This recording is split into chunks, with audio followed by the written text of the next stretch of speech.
Yo, what's up mga kaibigan? Nalina tayo magkwentuhan. Isa sa mga hot takes ngayon sa basketball world ay ang sinabi ni Jeff Teague na mas pipiliin niya na manguna sa isang franchise si Paolo Banchero kaysa kay Victor Wembanyama.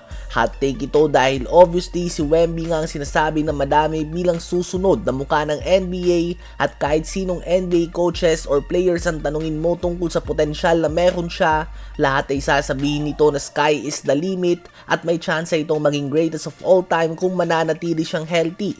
Si Paolo Banchero ay mahusay na player, tila ba siya nga ang tumutupad ng mga expectations ng mga fans noon kay Ben Simmons. Nagtala din siya ng 25.9 points, 7.5 rebounds, and 4.8 assists per game last season. Habang si Wemby naman sa kanyang pangalawang season sa NBA ay nagtala ng 24 points, 11 rebounds, 4 assists, and almost 4 blocks per game. Ang lamang lang nga ni Paolo Banchero ay napangunahan na niya ang Magic sa dalawang sunod na playoff appearance. Ganun pa man, to be fair, ay di hamak na mas matindi naman ang competition sa Western Conference kaysa sa East kung nasaan nga ang Orlando Magic. Ang dalawang number 1 pick na ito ay dalawa sa brightest young stars ng NBA at inaasahan na papangunahan nila ang kanilang mga team sa championship kapag pumasok na sila sa kanilang prime. Subalit sa ngayon nga dahil sa pagkawatak-watak ng Celtics, pag-alis ni Damian Lillard sa Milwaukee Bucks at injury ni Tyrese Haliburton sa Pacers, malakas nga ang tsansa ng Orlando Magic na gumawa ng mga pagbabago ngayong off-season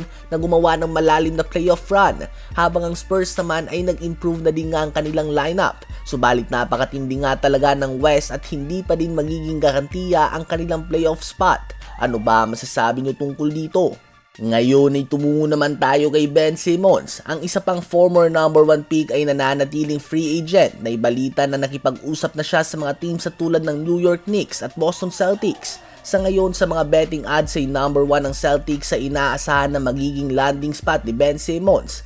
Well, si Simmons nga ang numero 1 reklamo sa kanya ng mga team ay ang kanyang attitude. Mataas ang ego umano nito. Andun din ang kakulangan ng shooting at ang injuries. Ang tanong kung mapunta kaya siya sa Boston Celtics ay tumagal kaya siya dito dahil tiyak nga na hindi hahayaan ni Coach Joe Mazzulla at GM Brad Stevens ang pastar na ugali ng isang player.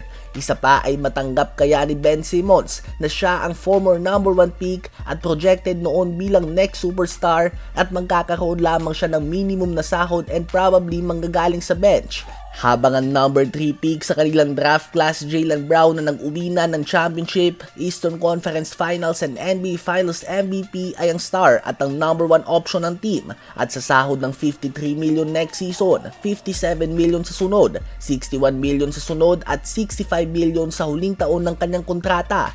Ito nga ang matinding sapak ng realidad kay Ben Simmons at kung paano na siya napag-iwanan ng kanyang mga kasamahan. Araw-araw nga makikita ni Ben Simmons kung sakali ang dapat na meron siya kung nagsumikap lang sana siya na mag-ensayo ng todo at ayusin ang kanyang ugali. Ito nga ang main question bago pumirma ng kontrata si Ben Simmons sa Boston Celtics. Ano ba ang masasabi nyo tungkol dito?